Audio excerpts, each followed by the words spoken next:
प्रवेदं प्रमाहं नित्यं अनित्यं माया तमेव वदितां भवब्रह्मरूपम् ज्ञानोऽर्थवां पूर्णमदैव सिन्धुम् श्रीकृष्णरूपं शरणं त्वमेव। बहुत सुंदर प्रसंग है महाभारत श्रीमद् भागवत का। और पिछले कई हजार वर्षों से यह दुविधा मानस में रहती है कि जीवन क्या है, जीवन की नियति क्या है,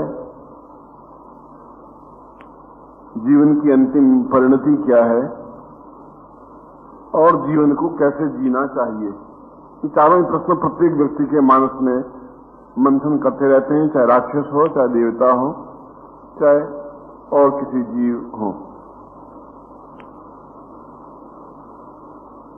हमें खुद को यह पता नहीं कि हमारे जीवन की नियति क्या है, कल क्या होगा यह हमें ज्ञात नहीं है। मृत्यु कहाँ होगी इस बात का भी हमें कोई भान नहीं है। घर में होगी या जंगल में हो जाएगी, गोली लगने से हो जाएगी, या घर से बहुत दूर हो जाएगी, डूबने से हो जाएगी, या किस तरीके से हो जाएगी हमें कुछ ज्ञात नहीं है। इस बात का भी हमें ज्ञान नहीं है कि ये दो शब्द बड़े ही व्याकुल और मंथित करते रहते हैं कि जीव है तो माया है, माया है तो फिर ब्रह्म भी है। दोनों ही शब्द मूल रूप से हैं। एक शब्द है ब्रह्म, दूसरा है माया। और भीष्म अपने आप में ही उच्च कोटि के राजा थे, उच्च कोटि के पितृभक्त थे और उच्च कोटि के कायर भी थे, नपुंसक भी थे। उनके जीवन में दाग भी लगा तो भयंकर लगा।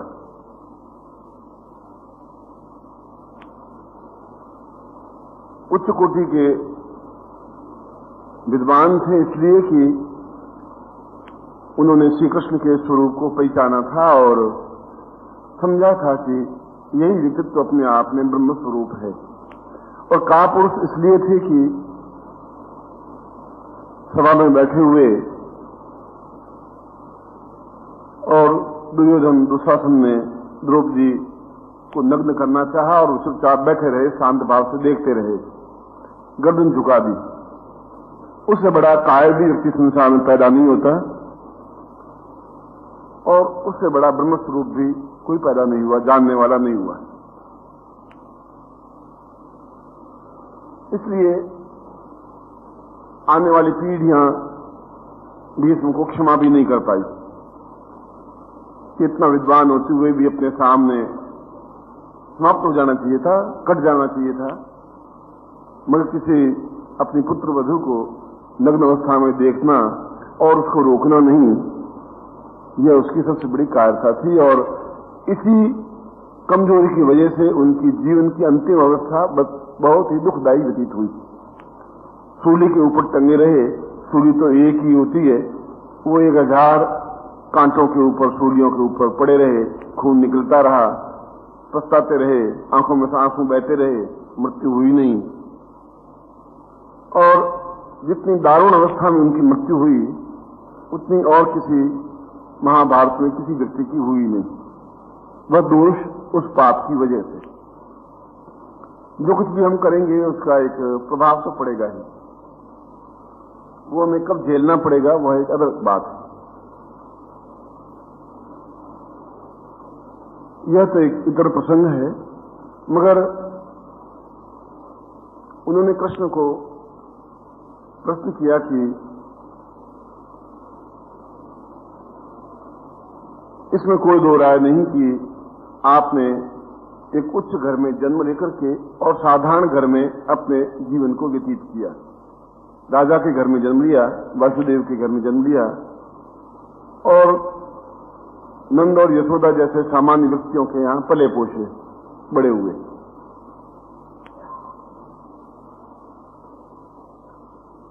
मगर इस बात को समझ नहीं आया कि ये लोग लाखों करोड़ों यादव, कौरव और पांडव आपके स्वरूप को क्यों नहीं समझ पाए। क्या कारण है कि उन्होंने आपके जीवित रहते हुए भी आपके जीवन को पहचाना नहीं, आपको पहचाना नहीं। इस श्लोक में श्री कृष्ण ने उत्तर ही दिया है। जो मैंने श्लोक का उद्धरण आपके सामने रखा है, यह श्लोक भगवान श्री कृष्ण का उत्तर है। यदा यदा हि धर्मस्य ग्लानिर्भवति भारत अभ्युत्थानं धर्मस्य तदात्मानं सृजाम्यहम्। गीता में भी उन्होंने कहा है कि जब जब धर्म की हानि होगी, यदा यदा हि धर्मस्य ग्लानिर्भवति भारत अभ्युत्थानं धर्मस्य, तब तब कोई न कोई धर्म को जानने वाला, ज्ञान को जानने वाला, चेतना को जानने वाला जन्म लेगा ही। तदात्मानम, उसकी आत्मा से जुड़ के ही सृजाम्यम, अपने जीवन का सृजन किया जा सकता है। उसकी जीवितावस्था में भी और उसकी मृत्यु के बाद, जब तक वापस ऐसा कोई व्यक्तित्व पैदा नहीं हो, तब तक उसकी प्रेरणा से व्यक्तित्व का, अपने जीवन का सृजन किया जा सकता है। सृजन करना, जीवन जीना और जीवन का सृजन करना दोनों अलग अलग बात है। जीवन जीना एक पशुता है, मजबूरी है।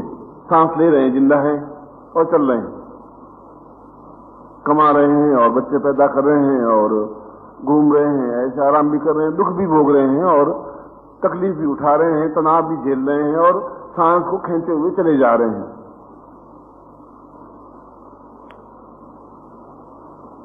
और कभी मन में चिंतन यह नहीं आता कि फिर ये मेरा जीवन क्यों है, क्या इसी काम के लिए है, और यदि इसी काम के लिए है तो फिर जीवन मुक्त शब्द क्यों बना।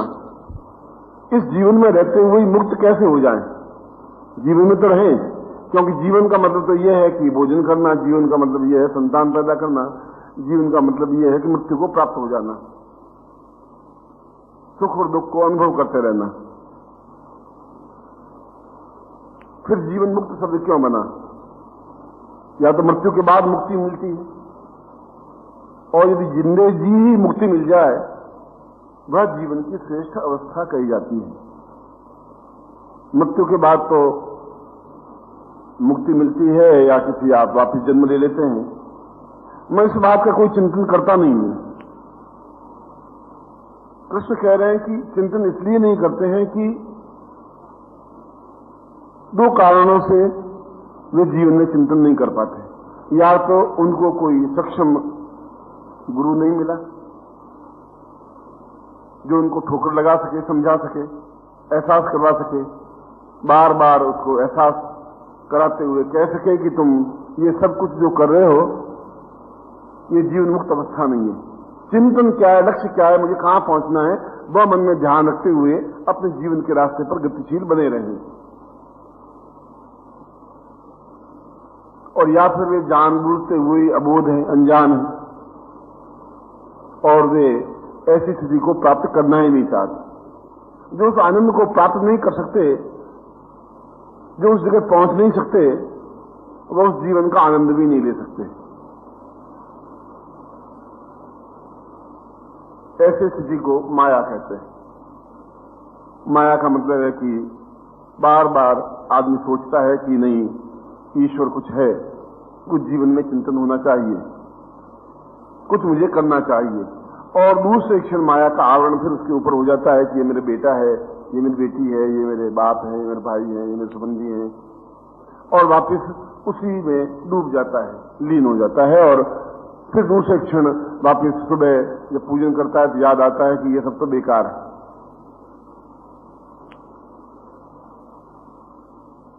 कृष्ण कह रहे हैं कि माया भी मैं ही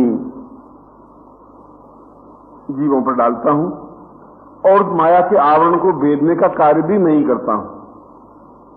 अन्यथा तो रात नहीं होगी तो दिन का मालूम नहीं पड़ेगा कि दिन किसे कहते हैं। रात है इसलिए ज्ञात होता है कि दिन इसको कहते हैं, ये रात है। दुख है तो मालूम पड़ता है कि ये सुख है, ये दुख है। बाकी जीवन में न कोई सुख होता है न कोई दुख होता है, ये हमारा एक एहसास है कि हम दुखी हैं या हम सुखी हैं। दुख और सुख जैसी कोई चिंता होती नहीं, चीज नहीं होती है, हमारी भाव होते हैं। और इसी श्लोक में और इसके अगले श्लोक में सिद्धाश्रम का श्रीमद् भागवत में पहली बार खुल करके वर्णन स्पष्ट हुआ है। उन्होंने कहा है कि जीवन का एक अद्वितीय स्थल,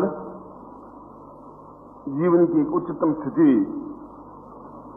वह है कि जब हम अपने जीवन में कोई ऐसा गुरु मिल जाए, कोई ऐसी ठोकर लग जाए, कोई ऐसा चिंतन विचार धारणा पैदा हो जाए, और जब ठोकर लगी तो व्यक्ति अपने आप में संभला, कुछ काम किया। तुलसीदास जैसा तो कोई अय्यास और रसिक व्यक्तित्व था ही नहीं, घोर अय्यासी। पत्नी रत्नावली पियर में थी, वो अपने घर में थे, पत्नी की याद आई, शादी हुए 6 महीने हुए थे, 5 महीने हुए थे, और मिलने की इच्छा हुई, और इच्छा इतनी बलवती हो गई कि उसके बिना रहना ही जीवन में कठिन हो गया, और उफनती हुई नदी में कूदे और बहने लगे थे। मरा हुआ सांप जा रहा था तो सांप की पूंछ पकड़ ली, नदी को पार किया, आधी रात हो गई तो पिछवाड़े से उस दीवार को जैसे चोर फांदते वैसे फांद करके रत्नावली के कमरे में पहुंचे। रत्नावली सोई हुई थी, वो जगी। मैंने सोचा कि कौन कमरे में घुसा, तो उसने कहा मैं तुलसी। और रत्नावली ने कहा कि अस्थि चर्ममय देह मम तामे जैसी प्रीति, ये मेरी हड्डियों और मांस और चमड़ी की देह में, इसमें तुम्हारी इतनी प्रीति है, ऐसी जो होती राम न तो होती भवभीति। ऐसी तुम्हारे राम के प्रति अगर भक्ति होती तो संसार का दुख तुम्हें व्याप्त नहीं होता। एक तो उसी को ठोकर लगा और उसी क्षण वापिस लौट गए। और एक महान कवि तुलसीदास बन गए। उनके पुत्रों की वजह से तुलसीदास को स्मरण नहीं किया जाता, उनके कार्यों की वजह से उनको स्मरण किया जाता है। किसी भी व्यक्ति की पहचान उसके पुत्रों से नहीं हो सकती। पुत्र तो केवल एक स्वार्थ है, एक संबंध है, एक एहसास है। न वो साथ है न साथ रहेगा, न मां साथ है न साथ रहेगी। यह तो एक संबंध है, और इन संबंधों को माया कहते हैं। श्री कृष्ण ने कहा कि मैंने अपने जीवन में इसी बात को समझाया है। भीष्म ने कहा कि आपने ऐसा क्यों किया? तो उन्होंने कहा कि मैंने गोपियों से प्यार किया, टूट करके प्यार किया, जो पिछले 10,000 वर्षों में किसी ने नहीं किया। अगले 25,000 वर्षों तक भी कोई ऐसा व्यक्ति नहीं होगा जो ऐसा प्यार कर सकेगा। इतना प्यार कि मेरे बिना गोपियां रह ही नहीं पाती थी एक क्षण भी। जब मैं यमुना किनारे बांसुरी बजाता था तो उन गोपियों को यह भान नहीं रहता था कि मैं किसी की पत्नी भी हूं, मैं किसी की पुत्री भी हूं। उनको यह भी भान नहीं रहता था कि मैंने कपड़े क्या पहन रखे हैं। नीचे का कपड़ा ऊपर पहन लेती थी, ऊपर का कपड़ा नीचे पहन लेती थी, और क्या पहनना है, काजल लगाया, एक आंख में काजल लगाया हुआ, एक आंख में काजल लगाया नहीं, दौड़ती हुई यमुना किनारे पहुंच जाती थी। उसको कुछ भान नहीं था, क्योंकि उनकी सीधी एक परिणति, एक संबंध कृष्ण से था। यदि कोई है तो मेरे कृष्ण है, न तातो न माता न बंधु न भ्राता न पुत्रो न पुत्री न भ्रत्यो न भर्ता। ये सब कुछ तो यही समाप्त हो जाएंगे मेरे सामने या मेरे बाद में। वह जो प्रेम है, जो प्रेम का अंकुर है, वह जो मेरे हृदय में व्याप्त होगा तो भक्ति प्राप्त होगी, तो अटैचमेंट व्याप्त होगा, तो फिर कीर्तन हो पाएगा, तो फिर भजन हो पाएगा, तो फिर मन में ब्रह्म का उदय हो पाएगा। अगर प्रेम नहीं है तो प्रेम के बिना हो ही नहीं सकता। उसका प्रारंभिक स्थिति प्रेम है, और प्रेम के लिए कोई अवस्था नहीं होती। प्रेम तो सबरी भी करती है, प्रेम गोपियां भी करती हैं, प्रेम मीरा भी करती हैं। न इसका जाति का बंधन है, न पुरुष का, न स्त्री का, न बुढ़ापे का, न यौवन का। प्रेम अपने आप में सबसे शुद्ध और निर्मल वृत्ति है। यदि किसी के हृदय में प्रेम व्याप्त हो, और प्रेम हो और तीव्रता हो, तीव्रता हो और इतनी तीव्रता हो कि उसके बिना रहने की कल्पना ही नहीं हो, रह ही नहीं सके, तो ऐसी स्थिति व्यक्ति की आती है तो जीवन मुक्त अवस्था में वो पहला कदम रखता है, और वहां से उसका माया का बंधन छूटने लगता है। छूटता नहीं है, छूटने लगता है। क्यों? फिर कृष्ण उसको कहते हैं कि अब ठीक है, तुम्हें घर जाना चाहिए और घर का काम करना चाहिए, और वे दुखी मन से फिर घर जाती हैं। और दिन भर उनके मन में ये ध्यान नहीं है कि मैं दूध मथ रही हूं, दही मथ रही हूं, कि बछड़े दूध पी रहे हैं कि नहीं पी रहे हैं, और मैं क्या करी हूं क्या नहीं करी हूं। 24 घंटे खुमारी में रहती हूं। तो उसने कहा कि मैंने ये बताया कि प्यार करना, प्रणय करना अपने आप में कोई दोष नहीं है, किसी प्रकार का पाप नहीं है। और इसका उत्तर यह है कि जब मथुरा के लिए रवाना हुए तो इतना अधिक प्रेम करने वाला, इतना घोर प्रेम करने वाला कि गोपियों के बिना कृष्ण नहीं और कृष्ण के बिना गोपी नहीं। और जो रवाना हुए तो पीछे मुड़ के देखा ही नहीं। क्यों नहीं देखा? क्योंकि उनका शरीर से कोई संबंध था ही नहीं, मन से था, प्राणों से था। और गोपियां क्यों रुक गई? क्योंकि वे जीवन मुक्त हो ही नहीं पाई। वे माया के, फिर भी उनके मन में कोई न कोई अहंकार रहा, फिर भी उनके मन में कोई न कोई विकार रहा। इसलिए वृंदावन और मथुरा में केवल 6 किलोमीटर का डिफरेंस है। और उसके बाद 5-6 साल मथुरा में कृष्ण रहे, और 6 साल में एक भी गोपी 6 किलोमीटर नहीं जा पाई। 6 किलोमीटर तो होता है, यहां से तुलसी गेट 6 किलोमीटर है, नहीं जा पाए। तो उनका अहंकार गला ही नहीं। और जब एकता बन जाती है तो फिर बाकी सारे संबंध गौण हो जाते हैं, फिर बाकी कोई संबंध नहीं रह पाते। तो उनका भीष्म मैं यही समझाना चाहता था कि जीवन की, एक सामान्य मनुष्य की जीवन की परिणति प्रभु के या गुरु के, या जिसको आप अपना आत्म मानते हैं, जिसको आप अपना आदर्श मानते हैं, जिसको आप अपना लक्ष्य मानते हैं। उस दिन मैंने प्रवचन में बताया कि हम सीधे ईश्वर से संबंधित नहीं है, हमें ज्ञात नहीं है ईश्वर कौन है, कहां है। तो गुरु के माध्यम से हम उस जगह पहुंच सकते हैं। और फिर बार बार हम फिसल जाते हैं, गिर जाते हैं। हमारे जीवन का सारा क्षण चिंतन पूर्णता के साथ डूब जाने की क्रिया है। एक क्षण भी उनके बिना रहने की कल्पना नहीं हो। एक ही व्यक्ति जीवन में, एक ही व्यक्ति से प्रेम हो सकता है। प्रेम 2 व्यक्तियों से या 3 व्यक्तियों से या 5 व्यक्तियों से नहीं हो सकता। संबंध हो सकते हैं। इसलिए कृष्ण जब रवाना हुए तो वासुदेव को भी नहीं देखा, देवकी को भी नहीं देखा, प्रणाम भी नहीं किया। ये भी नहीं कहा पिताजी मैं जा रहा हूं। ये भी नहीं कहा कि आप मुझे गर्भ में जन्म लिया था इसलिए मैं आपको छोड़ के जा रहा हूं। नंद की तरफ भी नहीं गए, यशोदा की तरफ भी नहीं गए। इसीलिए कृष्ण ने कहा कि ये माया के आवरण में होते हुए मुझे पहचान नहीं पाए।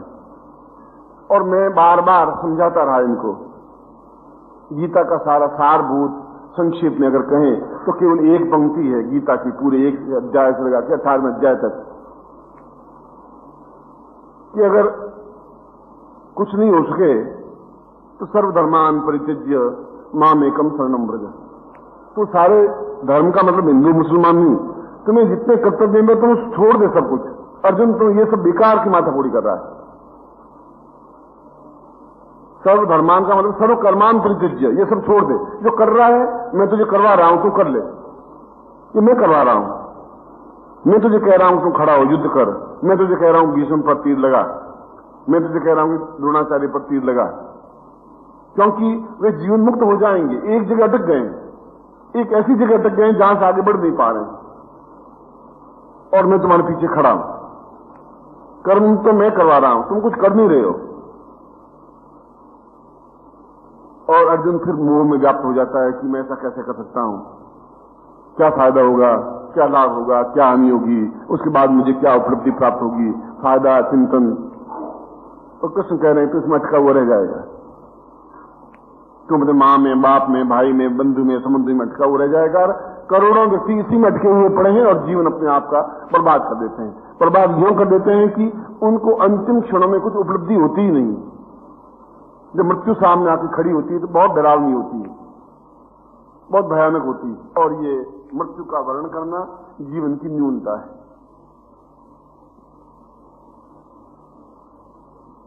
मूल भाव, मूल चिंतन कृष्ण के श्लोक का, तीसरी पंक्ति का यह है कि ऐसा कोई गुरु, ऐसा कोई व्यक्तित्व।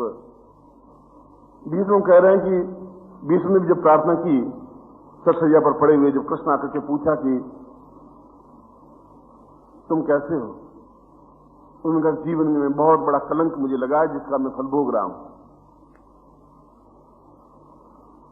मगर प्रारंभिक श्लोक में उन्होंने कहा तुमेवं गुरुत्वम, गुरुत्वम तुमेवं, मैं आपको केवल गुरु के रूप में ही देख रहा हूं। और यदि सही अर्थ में देखना हो तो केवल आप गुरु के रूप में ही हैं, बाकी आपके सारे रूप तो अलग अलग लोगों को अलग अलग रूप में दिखाने के लिए हैं। जो मार्गदर्शन है वो आपका गुरुत्व है। और अगर मैं नहीं समझता हूं और नहीं समझा तो मुझे एक बात फिर जन्म लेना पड़ेगा, फिर एक बार मुझे दुख में व्याप्त होना पड़ेगा, मैं सिद्धार्थ में नहीं जा पाऊंगा। और नहीं जा पाऊंगा इसका पछतावा मुझे अगले जीवन में भी रह पाएगा, इसलिए कि अगले जीवन में आप मुझे नहीं मिल पाएंगे। गुरु का कार्य केवल समझाना है। कल भी अपने प्रवचन में कहा था कि आप अपना कार्य करें, दैनिक क्रियाकलाप भी करें, मगर मन में एक लगन, मन में तड़फ, मन में एक बेचैनी बनी रहे कि कैसे हम गुरुत्व को प्राप्त कर सकें। मैं गुरुत्व शब्द लगा रहा हूं, मैं ऐसा नहीं कह रहा हूं कि आप मेरे लिए काम करें। आप होंगे तब भी काम होगा, आप नहीं होंगे तब भी काम होगा, आप नहीं थे तब भी काम चल रहा था मेरा। आपके पास देने के लिए कुछ नहीं है, खोने के लिए ही सब कुछ है। जो क्षण भी आप खो देंगे इस सेवा से, इस मिलन से, इस स्पर्श से, वे क्षण आपके लिए अपने आप में अश्रुपूरित ही रहेंगे। क्योंकि किस समय कौन सा क्षण मेरे सिद्धाश्रम का हो, कब मैं उठ के रवाना हो जाऊं, इसका आपको कुछ भान है भी नहीं। मगर ये आपने देखा होगा कि पिछले साल 2 साल में मैं अपने आप में बहुत धीरे धीरे आपसे थोड़ा थोड़ा किनारा करता जा रहा, अलग हटता जा रहा। यह भी समझ लेना चाहिए कि ऐसा व्यक्ति क्यों कर रहा है। क्योंकि जो समाज को राम नहीं बदल पाए, कृष्ण नहीं बदल पाए, बुद्ध और महावीर नहीं बदल पाए, ईसा नहीं बदल पाए, तो मैं भी अहंकार व्यक्त कर रहा हूं कि मैं पूरे समाज को बदल दूंगा। संभव नहीं हो सकता। कृष्ण के समय में युद्ध हुए, लड़ाइयां हुई और मारपीट हुए और छल हुए, झूठ हुआ, कपट हुआ, सत्य हुआ, व्यभिचार हुआ, आज भी हो रहा है। और राम के समय में भी हुआ। कैकेयी के मुंह में फंस करके दशरथ बेटे को निकाल दिया, एक पत्नी के मुंह में उलझ गए। भरत ने राजगद्दी पाने के लिए षड्यंत्र किया। ये सब कुछ उसमें भी होता था, आज भी हो रहा है। मगर क्षण बहुत कम बचे हुए हैं, क्योंकि मन में ऐसा लगने लगा है कि शायद आप नहीं संभल पाएंगे, शायद जिस जगह मैं आपको ले जाना चाहता हूं वहां आप चल नहीं पा रहे हैं, चल नहीं पाएंगे। मेरा प्रयत्न सतत है, कार्यों से, व्यवहार से, विचारों से, भावनाओं से, प्रसन्नता से, उद्रेक से, उद्वेग से, प्रवचन से, और अपने शरीर को जो यौवन काल था वह मैंने हिमालय के पत्थरों पर घिस करके समाप्त किया, जबकि मैं ऐसा आराम कर सकता था। उस जंगलों में व्याघ्र हिंसों के बीच में, शेरों के बीच में, जंगली सांपों और बिच्छुओं के बीच में, उस स्थिति में अपने आप को व्यतीत किया। और जिनकी प्रौढ़ावस्था थी वो 20 साल से केवल इसी कार्य में लगाया कि शायद आप कुछ समझ सके, ये समझ सके कि सर्वधर्मान परित्यज्य मामेकम शरणं व्रज, कि जिस दिन आप समझ जाएंगे उस दिन एक जीवन का एक आनंद उपलब्ध हो जाएगा, मुझे संतुष्टि प्राप्त हो जाएगी कि मैंने आपको तैयार किया है। आप देख पाएंगे सिद्धाश्रम को अपने जीवन में, एहसास कर पाएंगे कि हजारों वर्षों के साधु सन्यासी योगी वहां हैं। 18 साल के लड़के और लड़कियां, बालक बालिकाएं भी हैं, तो 3000 साल के वृद्ध और पुरुष और पुत्रियां भी हैं, मगर सभी यौवनवान हैं, सभी आनंदमग्न हैं। वहां विषाद नहीं है, चिंता नहीं है, दुख नहीं है, दारिद्र्य नहीं है, कष्ट नहीं है, पीड़ा नहीं है, क्योंकि जहां कल्पवृक्ष है, जहां भगवान श्री कृष्ण है, वहां और कुछ न्यूनता तो रह ही नहीं सकती। कहां पर क्या स्थिति बनेगी, कितने क्षण तुम्हारे पास में है, मेरे साथ कितना समय आपका व्यतीत हो पाएगा, कब आप मुझे पहचान पाएंगे, किस प्रकार से पहचान पाएंगे, मैं कुछ नहीं समझ पा रहा। और मेरा दुखी और मेरा उदास होने का केवल कारण इतना ही है, मुझे तो कोई दुख है ही नहीं। घर में पत्नी है, बेटे हैं, अगर लौकिक जीवन देखा जाए, धन है, मान है, यश है, कार है, हवाई जहाज है, सब कुछ जीवन में है। वैराग्य जीवन में भी सन्यासी हैं, योगी हैं, यति हैं, सन्यासी हैं, सिद्धाश्रम में भी सैकड़ों योगी हैं जो तरसते रहते हैं, तड़पते रहते हैं कि आए और एक क्षण जहां इनके पैर पड़े वहां की धूली उठा करके मैं अपने माथे पे लगाऊं। और स्त्रियां वहां अप्सराएं खड़ी रहती हैं कि जहां इनके पैर पड़े वह धूली उठा के मैं अपनी मांग भरूं। वह भी जीवन है ही। फिर भी मैं आपके बीच में अगर हूं तो इसलिए किसी न किसी जन्म में मैंने आपके साथ वायदा किया हुआ है कि मैं आपको लेके जाऊंगा, सिद्धाश्रम में ले जाऊंगा। बस उस वायदे के लिए टिका हुआ हूं और इस जीवन में कुछ अब इच्छा नहीं रही है, कोई आकांक्षा भी नहीं रही है। शुरू में भी कोई इच्छा नहीं थी। इसलिए 20 साल में जो कुछ किया वह केवल तुम लोगों के लिए किया। व्यक्तिगत रूप से मैं 4 कपड़ों का अलावा 5वां कपड़ा आज तक पहना ही नहीं, 3 रोटी से चौथी रोटी खाई नहीं, एक सब्जी से दूसरी सब्जी की चिंता नहीं रहती।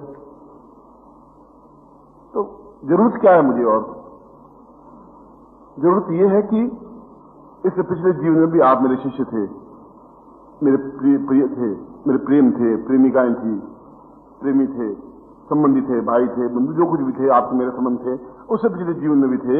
और अगर पीछे लंबी लाइन खींचे द्वापर युग तक भी थे। और इस बीच में 200 जन्म ले चुके, 100 जन्म ले चुके, समझा चुका आपको। इस जीवन भी समझा रहा हूं। मगर एक समय आता है जब वाणी को विश्राम मिल जाता है। इसलिए आज इस श्रेष्ठ दिवस पर आपकी ज्ञान नेत्र और ज्ञान नेत्र के साथ दिव्य नेत्र खुल सकें, आप मुझे मेरे वास्तविक स्वरूप से परिचित हो सकें, उस विराट स्वरूप को देख सकें, जीवन मुक्त होने की स्थिति बन सके और मेरे साथ आप सिद्धाश्रम चल सकें, ऐसा ही मैं आपको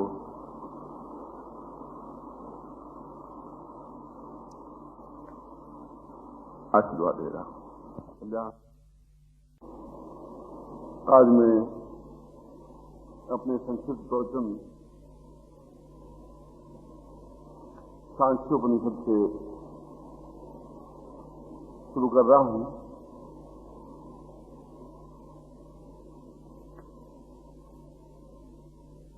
दीर्घो सदा तुम भवनाथ रूपम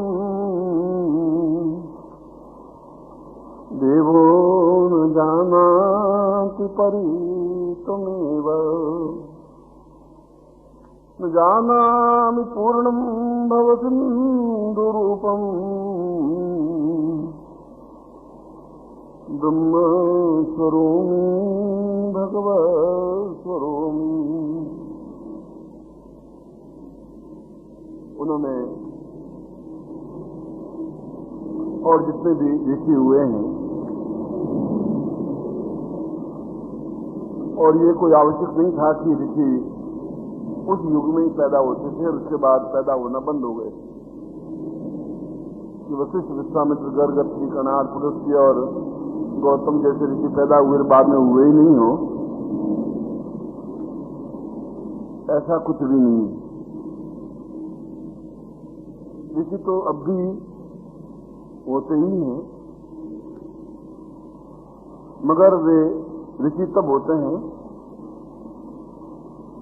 जो अपने कार्यों से, अपने व्यवहार से, अपने विचारों से, अपनी धारणाओं से पूर्ण रूप से देह से परे हट जाते हैं, और देह से परे हट जाने की क्रिया को ऋषि कहते हैं। हम दो भावों में जीते हैं।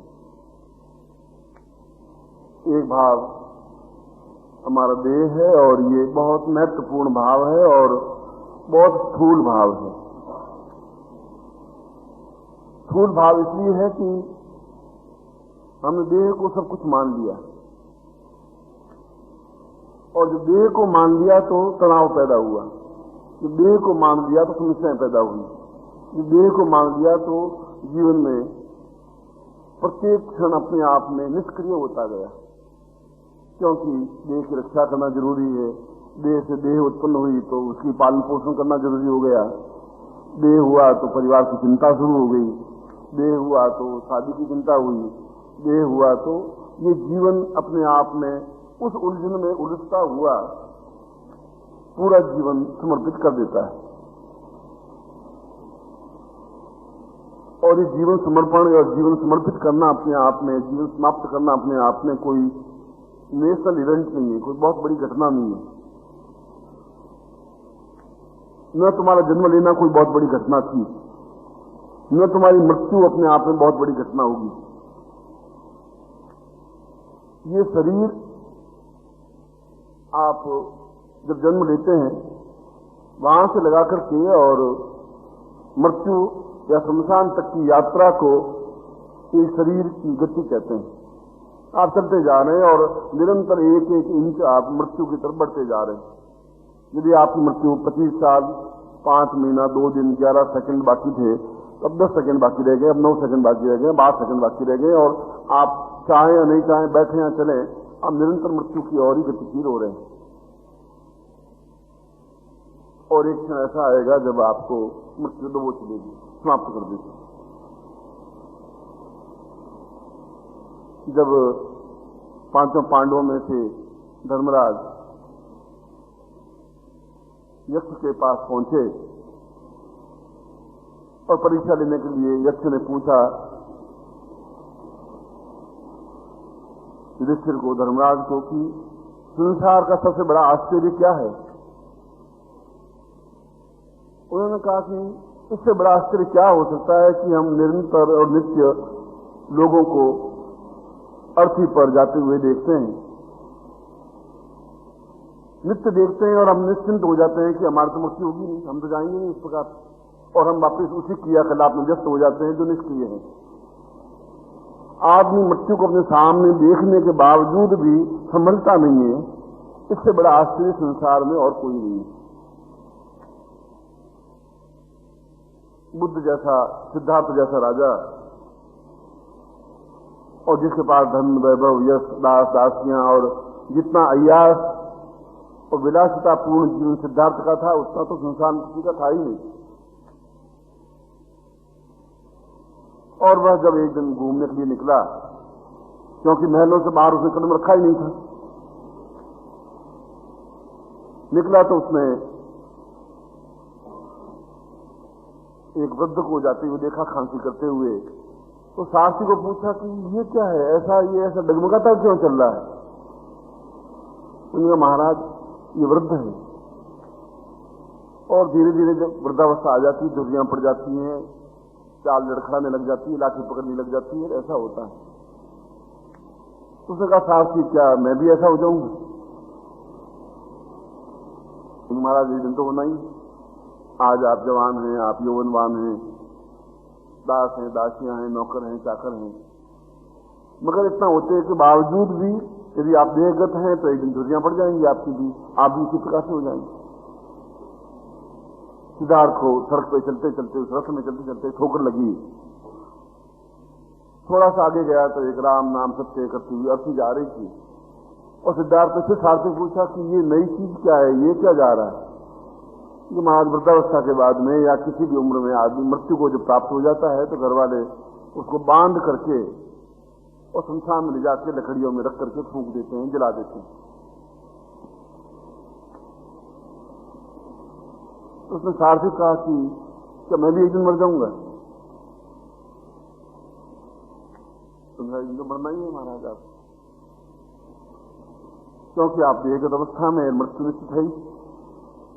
उसने कहा फिर जब मृत्यु ही प्राप्त होनी है तो फिर ये राज भोग ये सब क्या काम, क्यों नहीं मैं मृत्यु पर विजय प्राप्त करूं? और घर आया और अपने कुंडल उंडल जो गहने आभूषण थे उतार कर रख दिए और सारे कपड़े राजसी वस्त्र उतार दिए, भगवे कपड़े पहन लिए और बिना कुछ कहे, जबकि उसकी पत्नी यशोधरा थी, उसके बेटा राहुल था, और सीधा शमशान की और वैरागी की और जंगल की और निकल गया। एक ठोकर लगी, एक एहसास हुआ, एक विचार आया, और जीवन में किसी भी क्षण ये ठोकर लग सकती है और नहीं भी लगी। लाखों लोगों को, करोड़ों लोगों को नहीं भी लगती है, किसी किसी को लग भी जाती है। मगर एक दूसरा पहलू भी है कि हम गृहस्थ में रहें और विदेह रहें। जनक अपने आप में सीता के पिता धन दौलत यश मान वैभव पद प्रतिष्ठा सुख सौभाग्य दास दासियां नौकर चाकर पत्नी पटरानियां सब थी, उसके बावजूद भी देहगत कोई मोह नहीं था। एक ही ध्येय, एक ही लगन, एक ही चिंतन कि जो उनके गुरु थे उसमें ही वो निरंतर लीन रहते थे। प्रारंभ में वैष्णव उनके गुरु बने और बाद में अष्टावक्र उनके गुरु बने। जो भी क्षण बीतता राजकार्य के अलावा वह केवल प्रभु गुरु के चरणों में ही व्यतीत होता, और इसीलिए उनका नाम पड़ गया विदेह, जिनको देह का भी कोई ज्ञान नहीं, देह का भी कोई लालच नहीं, देह रहे या नहीं रहे इसकी जिनको चिंता नहीं, विदेह उनको नाम, इसीलिए उनकी बेटी का नाम भी वेदे ही पड़ा। उस उपनिषदकार ने यह कहा है कि जीवन अपने आप में यौवन से और जीवन अपने आप में धन से और प्रभुता से और पौरुष से ऐश्वर्य से पूर्णता नहीं प्राप्त कर सकता। जब हम देहगत अवस्था से छूट जाते हैं, देह से परे हट जाते हैं, और देह से परे उठते ही आंखों से पूरा शरीर पिघलने लग जाता है, उसमें हमारा प्रत्येक क्षण प्रभु के चरणों में या गुरु के चरणों में व्यतीत होता है। जब मैं गुरु शब्द का प्रयोग करता हूं तो मैं संकोच में पड़ जाता हूं। शायद आपने भ्रांति या धारणा हो कि शायद मैं अपने बारे में कह रहा हूं, मैं तो केवल उस उपनिषद की बात कह रहा हूं कि आप उस देवता को पहचानते नहीं, आपने उस देवता को भी देखा नहीं। आपने जो किताबों में लिखा हुआ जगदम्बा ऐसी होती है, उनके 8 भुजाएं होती हैं, हाथ में तलवार है, खड्ग है और में मुंड लिया हुआ है, ऐसी है जगदम्बा, ऐसा स्वरूप है, और आपने मन में उस बिंब को बना दिया। चित्रकार ने जो चित्र बनाया उसको आपने मन में बना दिया। आपने अपनी आंखों से जगदम्बा को या भगवान शिव को या किसी और को देखा नहीं है, उनके दर्शन आपने किए नहीं है, आप उससे परिचित भी नहीं है, और देवता भी आपसे परिचित नहीं, जो आप उनसे परिचित नहीं है वो भी आपसे परिचित नहीं। अब आप में और देवता में परिचय कैसे हो? क्योंकि लीन तो वही होना है, उस ब्रह्म में ही लीन होना है। उनके बीच में एक कड़ी है, उसको गुरु कहा गया है। वो आपको भी पहचानता है, आपके साथ भी रहता है, आपके जैसा भी रहता है, आपके साथ हंसता भी है, रोता भी है, उदास भी होता है, प्रेम भी करता है, मुस्कुराता भी है, और उस ईश्वर से भी उसका साक्षात्कार है, उससे भी परिचित है, उसके ध्यान में मग्न है, उसके दर्शन किए हैं, उसके स्वरूप को अपनी आंखों से देखा है, और उसको मालूम है कि चित्र में कितनी न्यूनता है, कितनी गलतियां हैं। इसलिए दोनों के बीच में कड़ी होने की वजह से एक सामान्य साधक एकदम से ईश्वरत्व को प्राप्त नहीं कर सकता, ब्रह्मत्व को प्राप्त नहीं कर सकता। इसीलिए बीच में कड़ी गुरु की कही गई है। इसीलिए उस गुरु की महिमा पूरे शास्त्रों में नहीं, संसार के प्रत्येक धर्म शास्त्र में गुरु का चिंतन, गुरु का वर्णन किया गया, केवल भारतवर्ष में ही नहीं। चाहे जरतुष्ट धर्म देख लें, चाहे ईसाई धर्म देख लें, चाहे और कोई धर्म देख लें, गुरु शब्द का अर्थ नाम सीमाली नहीं है। गुरु शब्द का अर्थ है जो आपके पास में रह करके आपको गतिशील कर सके, आपका हाथ पकड़ सके, आप अपने साथ गतिशील कर सके, चला सके, समझा सके कि ये शरीर तुम्हारा नहीं है, ये शरीर तुम्हें मैंने दिया है, तुम्हारा शरीर पर कोई अधिकार नहीं है। तुम्हें पता नहीं है तुम पिछले जीवन में क्या थे, तुम्हें तो पता है नहीं। तुम्हें ये भी पता नहीं है कि 2 दिन बाद क्या घटना घटित होगी। और तुम्हारा शरीर को वापस क्यों दिया, तुम कितने सैकड़ों मील दूर होने के बावजूद भी क्यों यहां इकट्ठे हुए, इस बात का भी तुम्हें कोई ज्ञान नहीं है। मगर ये कोई संयोग नहीं है, तुम्हारी इच्छा से तुम नहीं आए हो। ये गुरु ने तुम्हें अपनी तरफ से खींचा है, तुम्हारे मन में एक भावना दी, एक प्रेरणा दी, एक चिंतन दिया है, तुम्हें अपने पास बुलाने की प्रक्रिया की है और अपने पास खड़ा किया है, क्योंकि उसको मालूम है कि तुम्हें क्या करना है, तुम किस अवस्था तक पहुंचे हुए हो। जहां कुंडलिनी यात्रा के ब्रह्मत्व तक पहुंचने के लिए 7 चरण है, 7 द्वार हैं, भू भुव स्व मह जन तप सत्यम। तो आप कौन से द्वार पर खड़े हैं, किस जगह खड़े हैं और कहां पहुंचना है, ये सारी बात केवल गुरु को मालूम है, तुम्हें भी मालूम नहीं है। मगर आप साथ में होंगे तभी तो गुरु आपको उस जगह पहुंचा सकेगा, और उस जगह नहीं पहुंचेंगे तो शमशान में पहुंचेंगे। दोनों में से एक गति होगी, या तो आपका पैसा बील पत्र पुष्प माला और फल लाकर प्रभु चरणों में व्यतीत करने के लिए खर्च होगा, या शराब की बोतल में खर्च करने में होगा, या सिगरेट पीने में खर्च होगा। पैसा तो खर्च होगा ही, आप कहां खर्च करते हैं उसके ऊपर चिंतन आपका है।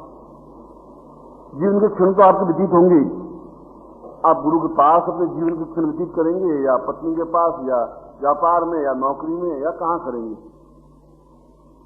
ये आपके जीवन के पाप हैं जो आपके बीच में आकर के खड़े हो जाते हैं, बार बार आके खड़े हो जाते हैं। बार बार गुरु आपको आवाज देता है और बार बार आप हाथ छुड़ाकर खड़े हो जाते हैं। क्योंकि मैंने कल भी कहा था कि पाप तो कई रूपों में आके खड़ा हो जाता है, पति रूप में भी आके खड़ा होता है, वो नहीं पत्नी को आने देता कि तुम बिगड़ जाओगी, तुम ये क्या करोगी, तुम जाके क्या फायदा है। पत्नी रूप में भी आता है जो पति को बिल्कुल धकेलती रहती है, पुत्र के रूप में भी आता है, व्यापार के रूप में भी आता है, धन के रूप में भी आता है, और कई रूपों में आता है। और तुम्हें चिंता रहती है कि मेरा बुढ़ापा कैसे व्यतीत होगा। मुझे चिंता ये रहेगी तुम्हारे पास बुढ़ापा आएगा भी कि नहीं आएगा। तुम्हें तो पता था ही नहीं, तुम विचार कर रहे हो बुढ़ापा आएगा तब धन नहीं होगा, तब क्या होगा, फिर समाज हमें क्या कहेगा। जो समाज में सूर को, तुलसी को, मीरा को, कबीर को, विजय को, मीरा और किसी को नहीं कहा, कुछ भी नहीं कहा, और जो मरने वालों को जाकर के समाज बीच में खड़ा नहीं होगा, भाई कहां जा रहा है तू, तो हमारा इतना मित्र था, पड़ोसी था, तू अब कहां जा रहा है, आर्थिक बीच में खड़ा ही नहीं होता है, तो समाज तुम्हें भी क्या कहेगा।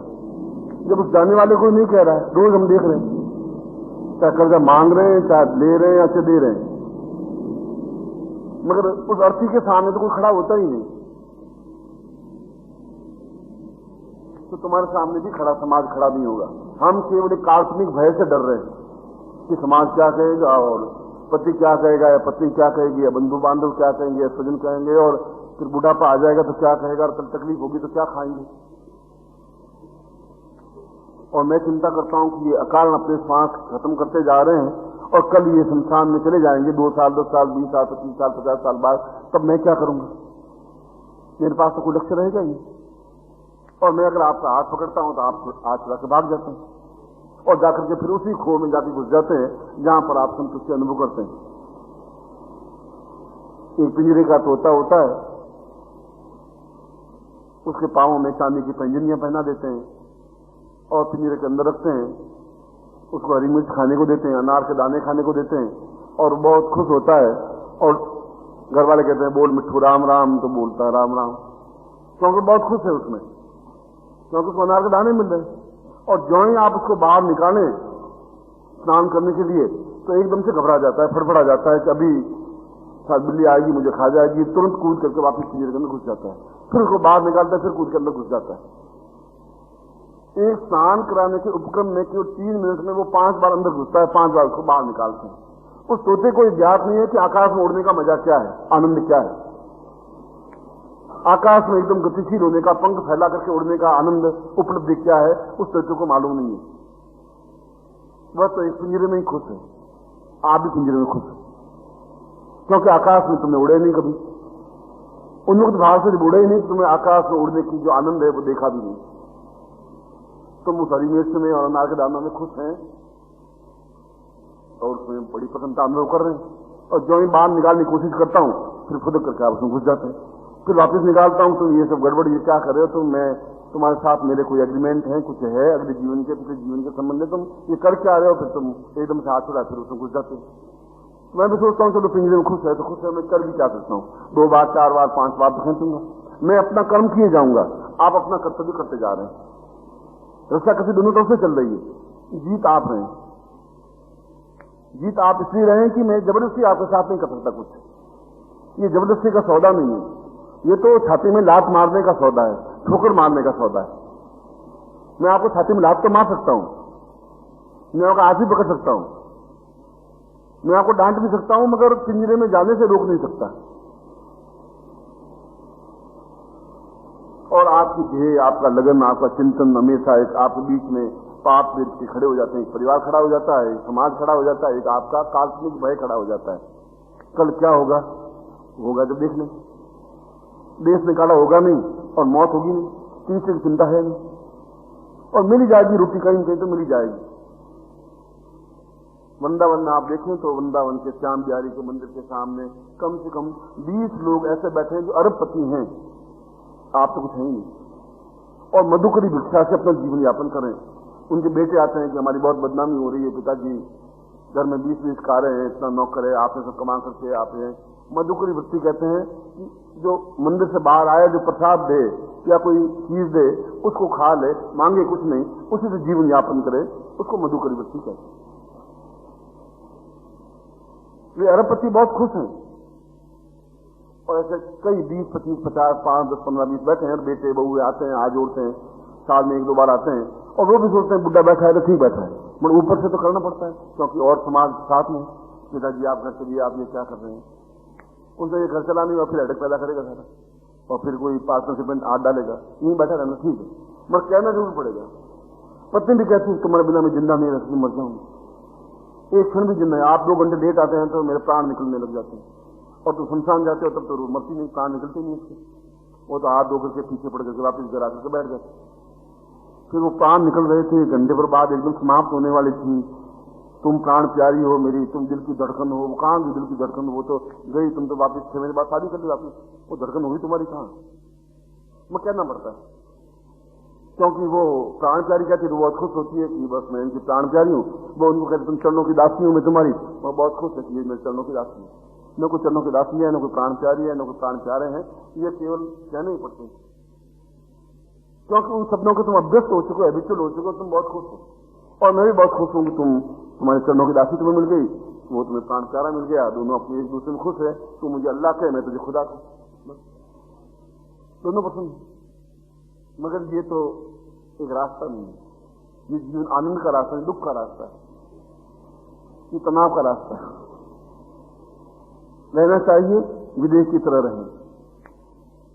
व्यवस्था ने कहा कि तुम आओ, उसने राजपाट का 1 सेकंड छोड़ दिया, उसने ये भी नहीं देखा कि पीछे कल घटना क्या घटेगी, शाम को मुझे न्याय क्या करना है, सीधा अष्टावक्र कुटिया में जाकर बैठ गए। पिछले 17 साल उस जनक ने अष्टावक्र की कुटिया में बिताए, रोज आंगन दीपता, उस नीचे होता, गुरु जागने से पहले जाग जाता, उनके स्थान के लिए तैयारी कर देता, जनक जैसा राजा दिन भर उनकी सेवा करता, जब गुरु को नींद आ जाती, पैर दबा दबाते तो फिर जाकर सोता, और फिर गुरु से पहले उठ जाता। 18 साल उन्होंने उस अष्टावक्र की सेवा में व्यतीत की, क्योंकि एक बार उसने आवाज दी तुम आ जाओ, हो गया, बहुत हो गया।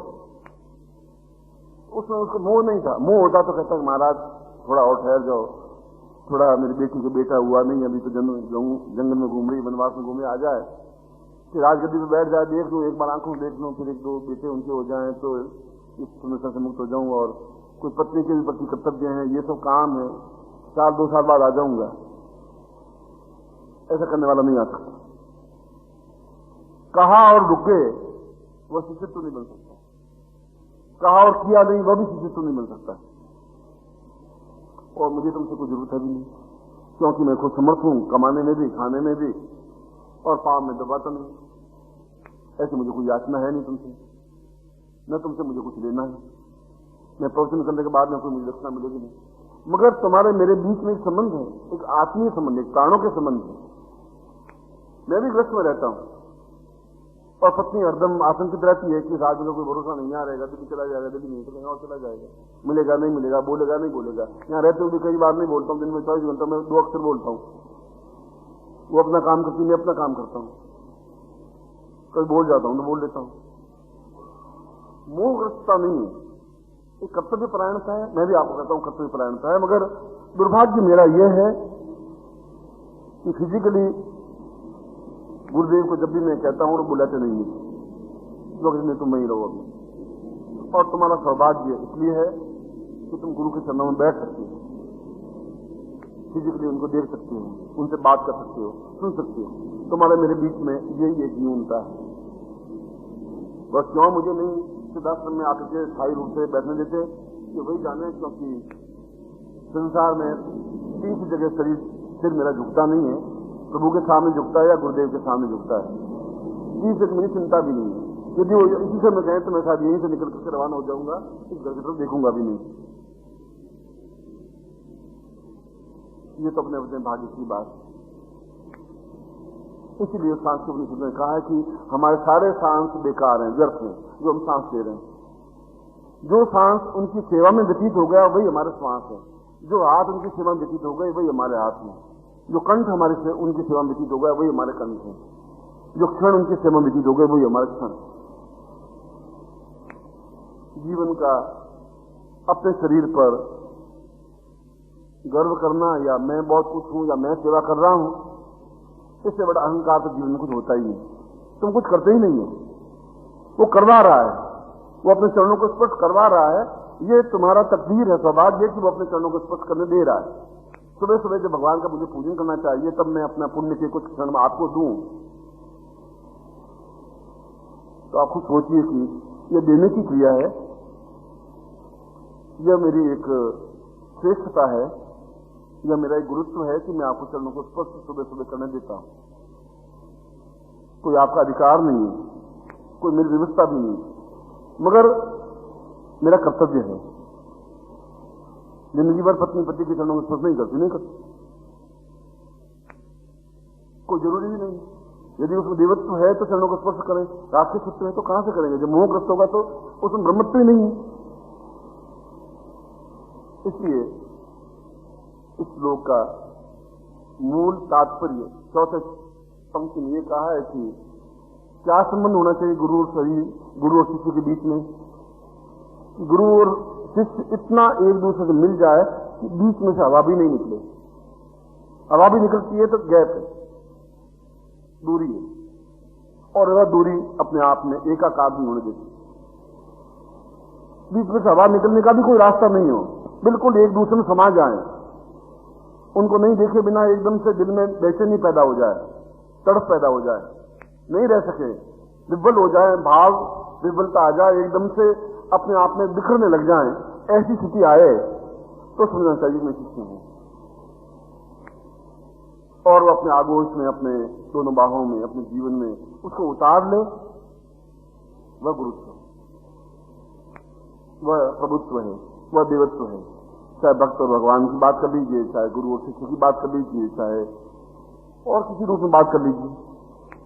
यात्रा तो हमारे मृत्यु और माम अमृतम गमय, शास्त्रों में ये कहा मृत्यु से अमृत्यु की ओर जाना है। केवल यही नहीं, आप जिंदगी में खान पान शौक मौज सब कीजिए, करना चाहिए, मगर ये समझिए कि ये सब इस समय के लिए कर रहा हूं, कर्तव्य है, जा रहा, मेरा मूल ध्येय, मेरा लगन वही क्षण पूरे साल में मेरे हैं जिनको मैं उनके साथ व्यतीत किए। बाकी तो क्षण एक पाप की गठरियां सिर पे ढोए जा रहे हैं, उस शरीर का कोई उपयोग ही नहीं है, वो तो शरीर जल करके राख हो जाएगा, और उस राख की भी अपने आप में कोई वैल्यू नहीं होगी, क्योंकि न तुम्हारे हाथ पांव, तुम्हारे शरीर में गाय की चमड़ी से तो फिर भी कोई चीज बनती है, जूते तो बनते ही हैं, गाय के सींग से कंघी बनती है, तुम्हारे शरीर से तो कुछ बनता ही नहीं। वह तो 3 घंटे बाद इतना बदबू देने लग जाता है कि घर वाले कहते हैं जल्दी ले जाओ, ये भूत बन गया तो घर में और तकलीफ देगा, अब तुम जल्दी ले जाओ। घंटे आधे घंटे में बांध बूंद ले जाके जला देते हैं। उससे बड़ा आश्चर्य और क्या हो सकता है?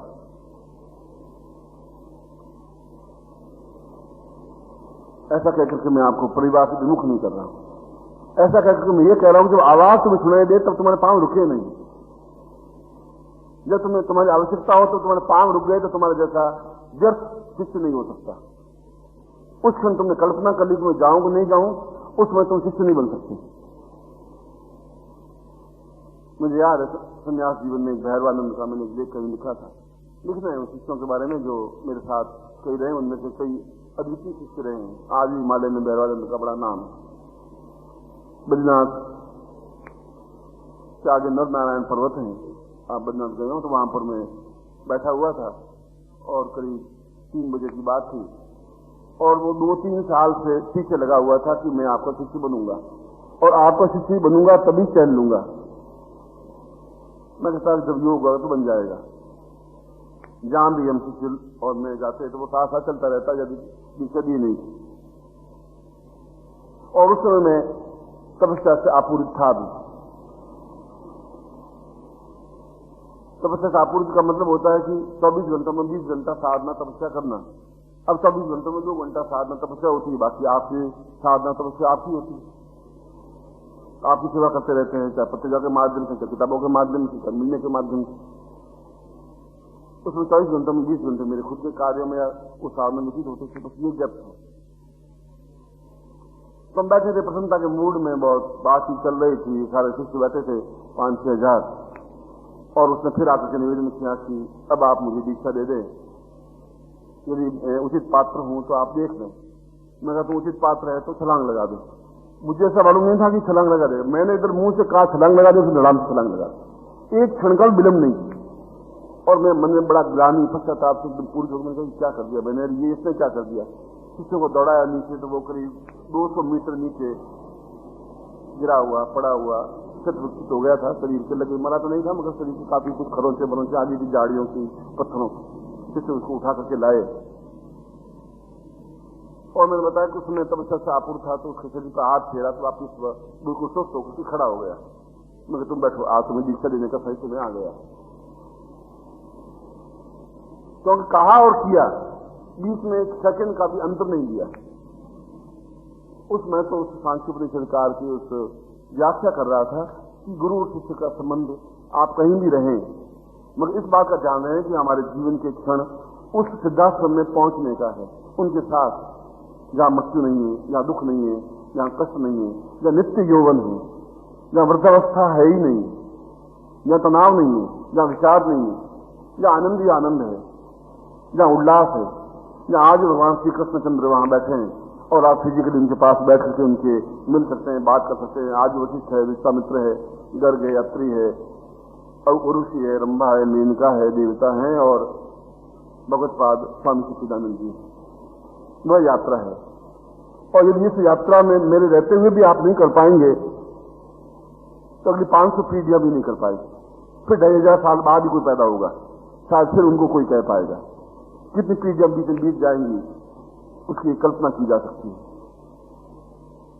जीवन का प्रारंभ तो आपका कहीं से हुआ हो, कैसे हुआ हो, मध्याह्न सही समय पर चल रहा है। जीवन का समापन उस जगह होना चाहिए जिसको सिद्धाश्रम कहते हैं। वहां फिर अर्थी पर जाने की आवश्यकता नहीं है, वहां पर राख बनने की जरूरत नहीं है। स्वस्थ शरीर जाना है और स्वस्थ शरीर आने की क्रिया है। और ऐसा ही आपके जीवन में हो सके, मैं आपको हृदय से ऐसे आशीर्वाद देता हूं, आपकी कल्याण कामना करता हूं।